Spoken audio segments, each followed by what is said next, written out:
Bonjour et bonsoir à toutes et à tous. Et je suis encore ici, c'est votre instructeur spirituel, Monsieur Naha. Je me retrouve encore parmi vous aujourd'hui pour parler encore d'un rendez-vous de connaissances sur un thème qui fait d'actualité aujourd'hui. Et nous sommes là aujourd'hui pour parler de ce thème très important, pour permettre à nous, en tant que pratiquants de la spiritualité, à nous, en tant que pratiquants de la métaphysique africaine, de comprendre le pourquoi de certaines réalités dites spirituelles. Et j'exhorte tout le monde de vous abonner massivement à la chaîne pour avoir des notifications lorsqu'il y en aura une connaissance, lorsqu'il y en aura une vidéo à poster. Sans plus tarder, nous allons débuter le thème. Le thème est le yoga. Le thème parle du yoga, le yoga dans la tradition africaine. Nous pensons en fait que quand on parle du yoga, le yoga qui veut dire que l'union avec le cosmique ou bien avec le divin, on pense en réalité que le yoga n'est pas de l'apanage de nous, les Africains.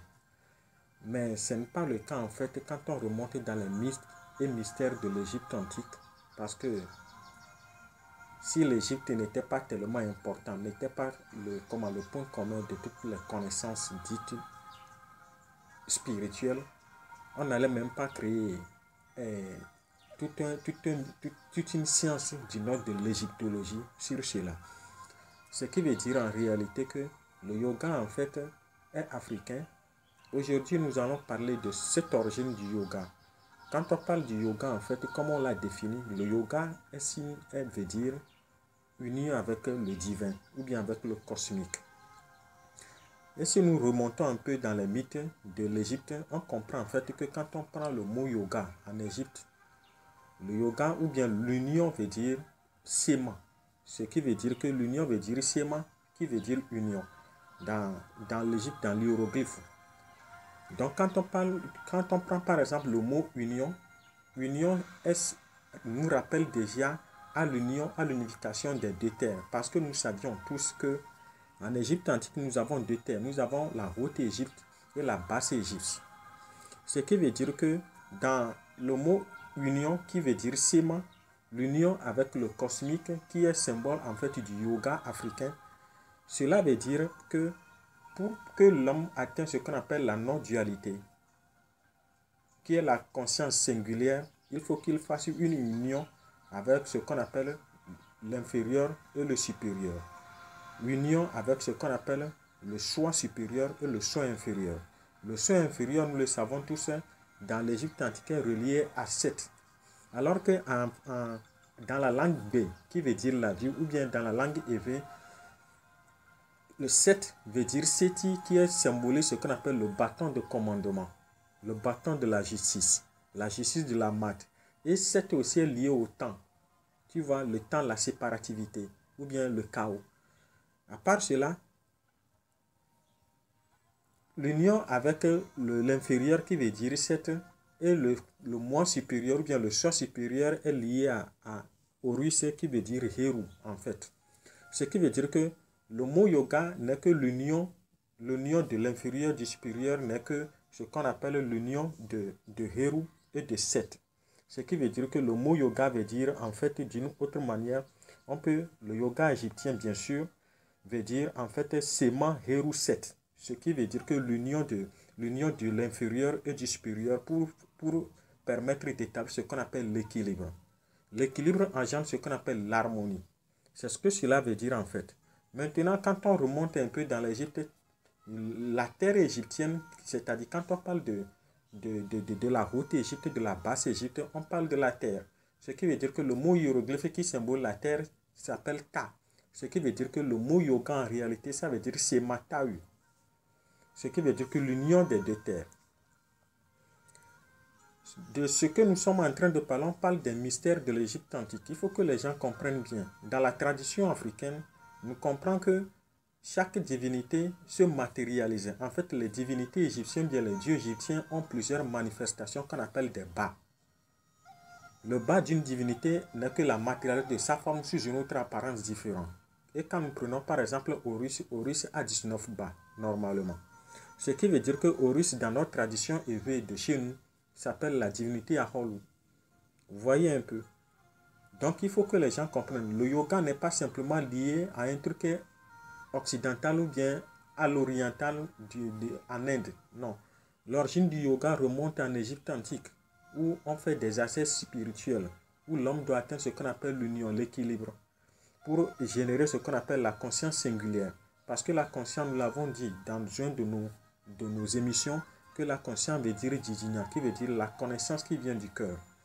Parce que le cœur est le centre, est la voie par excellence, c'est-à-dire le temple par excellence où l'homme doit atteindre ce qu'on appelle l'étape d'équilibre pour atteindre ce qu'on appelle la voie intérieure. Dans le cœur, symbolise ce qu'on appelle, est le siège de ce qu'on appelle le maître intérieur qui guide, qui sait tout de nous. Vous comprenez un peu. Donc, par la voie du yoga, l'homme atteint ce qu'on appelle l'union avec son soi supérieur, l'union des deux énergies. Et quand on parle des deux terres, les deux terres peuvent être liées à ce qu'on appelle les deux énergies. À l'énergie yin, qui est l'énergie du féminin sacré, et à l'énergie yang, qui est l'énergie du masculin sacré. Les deux énergies font ce qu'on appelle le lien du mariage. La fusion des deux énergies permet à l'humain d'atteindre ce qu'on appelle l'éveil de sa conscience. Permet à l'homme d'atteindre ce qu'on appelle l'union. Permet à l'être humain d'atteindre ce qu'on appelle l'union du divin, c'est-à-dire l'unité de toute vie. Cette union, ou bien ce mot Sema, a été donné, le nom là a été donné à un enfant de mes amis, où on l'appelle Sema. J'étais tellement émerveillé que les Africains aussi ont compris qu'il est temps qu'on donne des noms africains pour générer ce qu'on appelle certaines énergies qui accompagnent nos enfants. Parce que le nom donné à un enfant agit sur l'enfant. Ce n'est pas le thème d'aujourd'hui, mais j'ai fait une introduction de cela. Il faut qu'on comprenne cela, que le yoga est très primordial et ce n'est pas simplement réservé aux Indiens ou bien aux Occidentaux. Le yoga aussi est dans la tradition africaine pour permettre d'atteindre ce qu'on appelle la non-dualité. Parce que la dualité entraîne ce qu'on appelle une ignorance, que les gens ne comprennent pas. Chaque temps, ils sont dans ce qu'on appelle le jugement. Ceci est bien, ceci n'est pas bien, tout ça. Alors que aux yeux du divin, tout est pour que la vie soit. Tout est équilibre. Et que nous ne devons pas juger autrui. Parce que quand nous comprenons bien que le jugement n'est pas en fait légal. Je ne peux pas dire que ce n'est pas légal, mais le jugement n'a pas sa place d'être. Et que quand nous portons jugement sur autrui, cela ne nous aide pas à atteindre ce qu'on appelle l'union ou bien l'équilibre avec la divinité intérieure. Donc c'est très important pour nous que les gens comprennent une fois de tout que le mot yoga, c'est le Sema Tawi dans la tradition africaine, est l'union des deux terres. Et quand on parle de l'union des deux terres, cela appelle directement à une divinité dans la tradition africaine où on parle de la divinité Hapi, divinité de l'ère du Verseau. Parce que c'est une divinité qui symbolise ce qu'on appelle l'union des deux terres aussi. Alors que la divinité Hapi, c'est une divinité de richesse, de l'abondance. Vous comprenez un peu? C'est ce que cela veut dire dans notre tradition dite africaine. Donc, Sema Heru Set, c'est l'union de Horus et de Set dans la tradition africaine. Cela appelle directement au mot Otep. Quand on parle du concept d'Otep, bien du principe d'Otep, cela appelle, c'est une divinité, cela appelle à ce mot qui est en fait l'union de Sema Tawi, qui est en fait le mot yoga dans notre tradition. Je ne détiens pas la connaissance ultime, mais il faut qu'on apporte notre pierre à l'édifice, à l'éveil de la conscience africaine. Il faut que les gens comprennent cela, que c'est très primordial à nous, en tant qu'humains, en tant qu'être humain dans la tradition qui expérimente ce qu'on appelle le point d'équilibre. Parce que c'est dans l'équilibre qu'il y a ce qu'on appelle le courant de vie vibratoire. C'est dans l'équilibre qu'on peut expérimenter la vie. On ne peut pas expérimenter la vie dans le chaos, dans le désordre. Et nombreuses sont les personnes qui voient en réalité que le Dieu Set a amené ce qu'on appelle le chaos. Mais il a amené ce chaos pour que Horus soit sans ce qu'on appelle sans cette l'histoire de l'Égypte n'aura pas son sens. Ce qui veut dire que le bien et le mal constituent ce qu'on appelle un principe évolutif à l'être humain. Donc on ne peut pas dire que celui-ci est, ça est bien et ça là est mauvais. Non, l'union des deux forme ce qu'on appelle la vie, l'équilibre. C'est très important. Donc il faut que les gens comprennent en fait. De la même manière, nous avons les différents types de yoga en Égypte et dans les traditions occidentales ou bien orientales. C'est de la même manière. En Afrique aussi, nous avons ces différents types de yoga. Ou le yoga lié à ce qu'on appelle au sommeil. Le yoga qu'on appelle le Nidra Yoga. Le yoga lié à l'alimentation. Le yoga lié à la danse. Tout ça là. Ça existe dans la tradition. Mais aujourd'hui, nous ne sommes pas dans les différents types de yoga. Mais nous parlons de l'origine du yoga dans notre tradition africaine. Et c'est très primordial pour que nous, en tant que pratiquants de la tradition, nous, en tant que pratiquants de la métaphysique, nous comprenons cela que le yoga est aussi de chez nous et que cela symbolise ce qu'on appelle l'union des deux terres, l'union de l'Égypte, de la haute Égypte et de la basse Égypte. Mais comprenez bien, quand on parle du mot Égypte, l'Égypte c'est bien vrai que c'est lié à un pays, à une nation dans l'ancien temps.